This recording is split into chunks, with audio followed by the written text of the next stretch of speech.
Hello, this is Katie. Welcome back to my channel, or welcome if it's your first time. Today we're going to be using the IC Crafting Little Fortune Teller stamp set here from Hero Arts. Today is day 8 of a video every day in October, and we're going to be doing lots of heat embossing. First, I'm going to be using a page from this 31 paper pad by Frank Garcia for Prima Marketing. And I'm going to be using the orange dotted background. It's also got some black speckles going on. I'm going to use my embossing buddy for the whole background because I'm going to be kind of creating a background with the Ouija. Oh, what's that thing called? It has a really cool name. Planchette.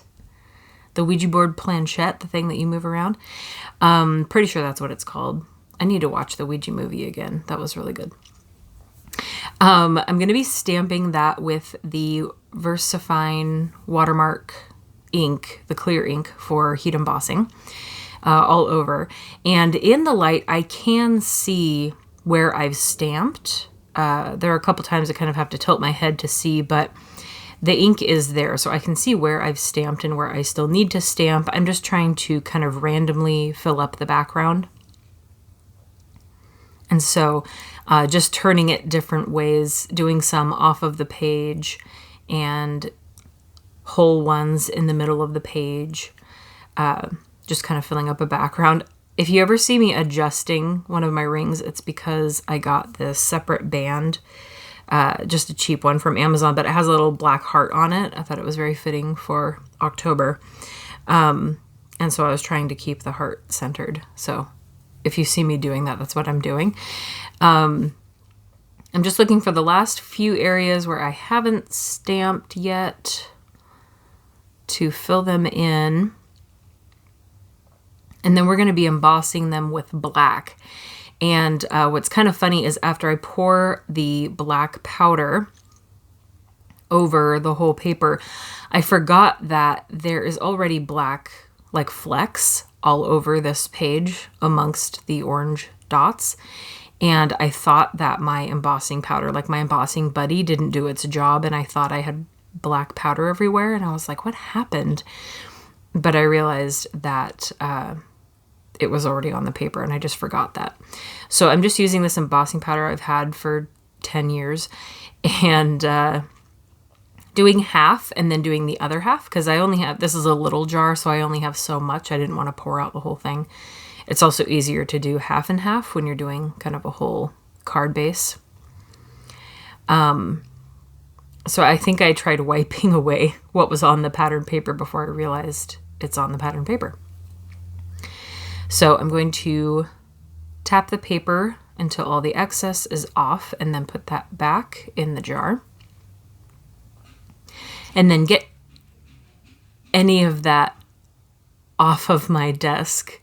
And then I'm going to heat emboss. So I'm going to warm up my heat gun. And then I will heat emboss. But I'm going to lift it up because I do have marble contact paper on my desk. And I don't want to melt it. Just in case there was any powder left behind, I also don't want to melt any powder to the contact paper, but I don't want the contact paper to come up from my desk. I've had my desk for a very, very long time, and I don't really care about the wood underneath it. That's why I covered it with this contact paper, because it looks a lot better. But I also don't want to melt it, and I didn't have anything else to put this on, so I'm just going to hold it in midair and melt it, which works fine. I'm going to be sticking this down to a card base anyway with adhesive, so it doesn't matter if it warps a little bit. So that's fine. So I'm just going to keep going. I should have zoomed in a little bit so you could see more of the melting. Sorry about that. That's really fun to see. I think that is the thing, I've said it before, that draws in a lot of card makers to card making is the embossing part and the melting powder. I watched a demonstration at a paper source 11 years ago at this point, and that was the beginning of me making cards. So I bought everything I needed to heat emboss. Okay, so that base is done. What I'm going to do is get a card base that I have already, I already had ready. And I'm going to trim off the little tiny piece that hangs over. I can never seem to get a perfect measurement out of one piece of paper. I don't know why, but that's fine. I'm going to stick down to the card base. I did make the piece of pattern paper slightly larger on both sides to make sure I could cover an entire card base because the measurements are not that accurate.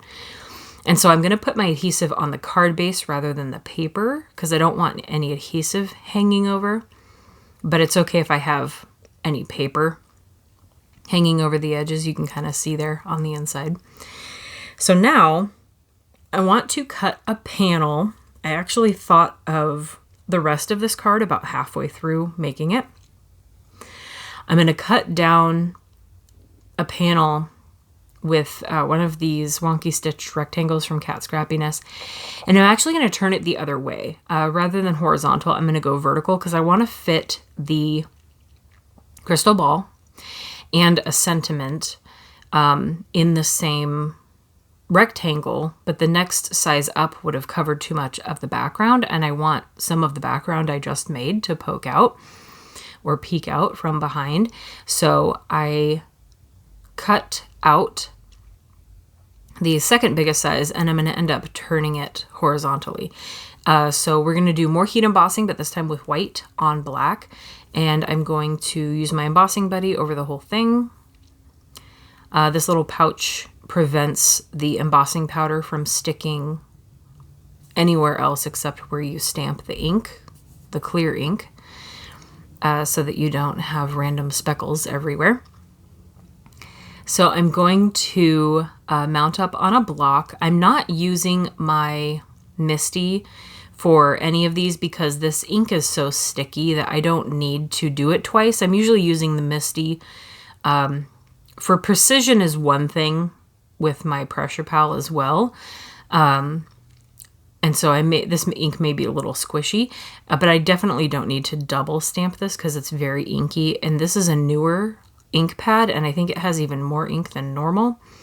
And so I'm not even going to press the sentiment down too hard because there's so much sticky ink on this, and I didn't press it as hard as I pressed the crystal ball. So what I'm going to do is use this Inkblot Shop Arts and Crafts Sentiments, and I'm going to take the scissors in the card, because our sentiment says, I see crafting in your future. And so in the crystal ball, there's going to be a card and scissors, like your card making.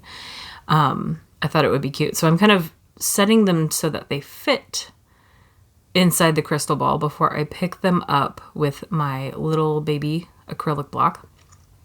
And then we're going to stamp some more clear ink and then just emboss it all at once with white powder. Always a good thing to cover your ink pad and put that away before you fling powder everywhere because it tends to collect powder.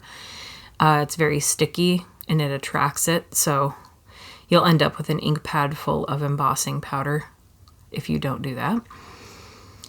So I'm going to pour that over a couple times, make sure that's covered, and then pour this back in. This is why I've had these for 10 years, because you use so little powder and you pour it all back in that you're really not using much of it every time you make a card. So I'm going to heat up my heat gun and then just hold this in the air like the other one and melt it down.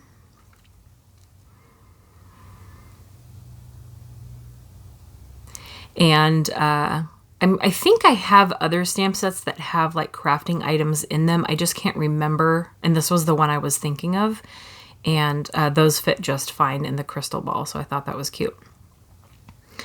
So then I'm going to stick down this panel just to give it some more interest. I'm going to lift it up on foam tape. I'm just kind of waving it around to give it a minute so it's not hot anymore. Give the embossing powder some time to cool off. And then I will use my roll of foam tape and put that all over the backside. I usually just cut a super long strip and then go until I run out, and then I'll cut more if I need it. I wanted this entire backside to be supported, so I am not being stingy with the foam tape. And sometimes the measurement doesn't always come out right, so I'm going to cut this in half because it's too wide for the rest of it. And then we will peel all of those off and stick it down to our card base. Eventually, over time, you get really quick at peeling these off, and I'm just throwing them to the side. I will toss them later. And then stick that down to our card base. And then I also wanted a sentiment on the inside of the card. If you have Rogue embossing powder that did get melted, I don't fully recommend scraping it. Sometimes it only makes it worse. I was trying to scrape off one that had melted. But I grabbed the Happy Halloween sentiment from this stamp set, just inking that up in black for the inside of the card to finish that off. And there you have it, our very Pinkoween fortune teller card. Thank you for watching, and I will see you guys tomorrow for another video. Bye.